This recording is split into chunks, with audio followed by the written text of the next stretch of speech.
안녕하세요, 넵툰입니다. 하객 강. 어쩌면 연휴의 끝자락, 아니면 이미 정상 수업이 시작됐을 수도 있는 금요일입니다. 어떻게 풍성한 한가위는 보내셨을까요? 뭐래도 아쉬움이 남을 수밖에 없는 오늘은 학원 채용의 고질병에 대한 이야기를 해보고자 이렇게 카메라를 켰습니다. 아마 멘토님들 모두가 이미 인지하고 계시고 공감이 가능한 이야기가 되지 않을까 싶어요. 개인적으로 저는 다음 주 월요일부터 새로운 학원에 첫 출근을 하게 됩니다. 6번의 면접을 진행하면서 겪었던 다소 불편한 부조리에 대한 이야기를 해보고 싶어요. 멘토님들이시라면 누구나 다 아실 법한 강사 채용 플랫폼 훈땡 마땡에 대한 이야기입니다. 따로 설문을 진행해 본 결과 알땡본, 알땡천땡, 잡땡, 리땡, 사땡인에 이르기까지 이제는 다양한 루트를 통해 학원 강사의 구인과 구직이 이루어지고 있음을 확인할 수 있었는데요. 그럼에도 불구하고 여전히 강사의 채용에서 빼놓을 수 없는 창구 하나가 훈땡 마땡이 아닌가 싶어요. 아무래도 전 고루한 강사다 보니까 20년 넘게 애용해온 훈땡 마땡을 이용했습니다. 뭐 나름 자존심에 강사는 알바와는 다르다라고 생각했거든요. 그건 네 생각이고. 엄청 많은 채용 광고와 공고를 보며 여느 때처럼 어렵지 않게 그것도 아주 신속하게 원하는 자리를 구할 수 있지 않을까 생각했습니다. 그런데 생각보다 면접 제한도 그닥 많지 않고 면접 분위기도 엉망인 곳들이 많더라고요. 멘토바다의 운영자로서 여러 가지를 배울 수 있었습니다.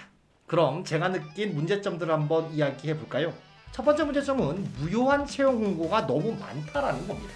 학원 홍보가 목적인 건지 아니면 학원 자체 내의 인재풀을 따로 형성하기 위해서인지는 모르겠으나 넉 달의 기간 동안 분석해본 결과 그냥 올려놓은 채용 공고가 많아요. 유효한 채용 공고는 올라왔다가 한 달도 안 되어 채용 완료가 되고 공고도 사라지는데 지원을 해도 반응도 없고 꽤 많은 지원자가 확인됐는데도 공고를 내리지 않는 그런 이상한 공고가 전체의 80%가 넘었습니다. 채용 시기를 명시하는 것만으로도 충분히 예방이 가능할 것 같은데 말이죠. 사실 보시는 바와 같이 허위 채용 공고는 직업안전법 위반으로 5년 이하의 징역 또는 2천만 원 이하의 벌금이 있는데도 말입니다. 이는 포상금 제도도 운영하고 있어 반드시 사라져야 될 관행이 아닌가 싶습니다. 두 번째 부조리는 모든 내용이 다 협의로만 도배된 공고가 아닌가 싶습니다. 급여 수준, 근무요일, 근무시간 전부 협의 사항입니다. 그럼 강사는 학원 이름만 보고 지원을 하라는 이야기입니까? 이건 너무한 거 아니냐고 시발. 아니 정승재 강사님 같이 위탁 강사님들이 지원을 해도 채용이 가능한 학원입니까? 이런 깜깜이 채용 공고도 당연히 사라져야 한다고 생각합니다. 그럼 거기는 지원 안 하면 되지 않냐라고 생각하시는 멘토님들도 많으실 것 같은데요. 그런데 전체 공고의 80에서 90%가 깜깜이 채용이에요. 이런 문화가 독버섯처럼 번지고 있다라는 얘기입니다.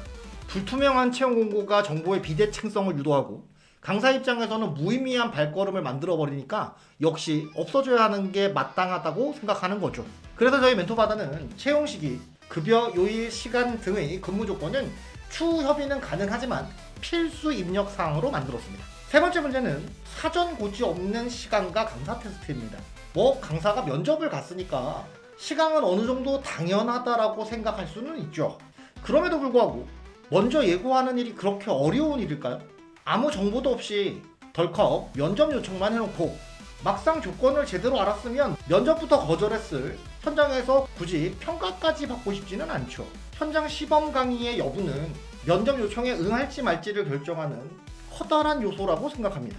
심지어 무예고 강사 테스트, 학생 지도가 가능한 수준을 기본적으로 평가해보겠다는 테스트도 사전 고지가 없으면 빡칠 노릇인데 예고도 없이 어디 말도 안 되는 이상한 문제들을 마구잡이로 끌어모아서 실시하는 학원도 있더라고요. 쓰레기들아! 쓰레기들아!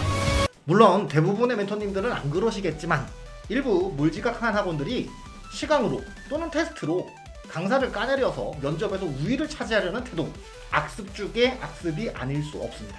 멘토바다에선 채용 공고 등록란에 현장 시범 강의가 필수인지, 시범 영상 강의로 대체가 가능한지 또는 불효인지를 필수로 선택하고 강사 테스트의 여부도 반드시 체크하도록 수정 중에 있습니다. 마지막 부조리는 지원 결과와 면접 결과의 미통보입니다.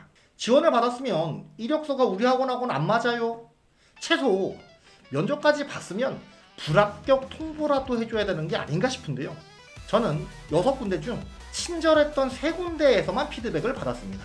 결국 면접 현장에서 물 한 잔 건네지 않고 고압적으로 지저분했던 그 절반의 곳들은 마지막까지 무례했어요. 면접 노쇼로 인해 학원 원장님들도 어려움을 겪는 걸 너무나도 잘 알고 있습니다.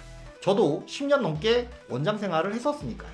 하지만 면접장에서의 평가자는 학원이니까 학원이 더 철저해야 되지 않을까요? 제 나름대로는 이번에 면접 경험들이 참 많은 것을 깨닫게 해줬습니다. 강사의 노쇼 방지 서약과 학원의 착한 채용 서약의 인증제를 도입한 이유가 되어 주었으니까요. 더 저렴하고 투명하고 합리적이게 학원과 강사가 상생할 수 있는 학원과의 올바른 채용 문화를 만들고 싶습니다. 아직은 너무나도 작고 보잘것없지만 제 의견에 동의하시는 분들은 멘토바다에 힘을 보태주세요. 현재 메인 페이지 학원 홍보 배너에 무료 이벤트를 실시하고 있습니다. 무료 채용 공고를 올리시면 이력서 열람권도 지급해드리고 있어요. 11월 전에는 강사님들의 최초 이력서 등록 이벤트도 실시할 예정에 있어서 더 많은 인재를 모아올 생각입니다. 부디 저희 사이트에 방문하시어 무료로 학원 홍보도 하시고 바른 채용 문화 창조에 동참해 주시길 간절히 바라봅니다. 오늘은 이렇게 학원 채용 문화의 부조리와 불합리에 대한 이야기를 나눠보고 나름대로는 해결 방안을 한번 제시해 봤습니다. 다음 시간에는 더 공감될 만한 이야기를 가지고 돌아오겠습니다. 감사합니다.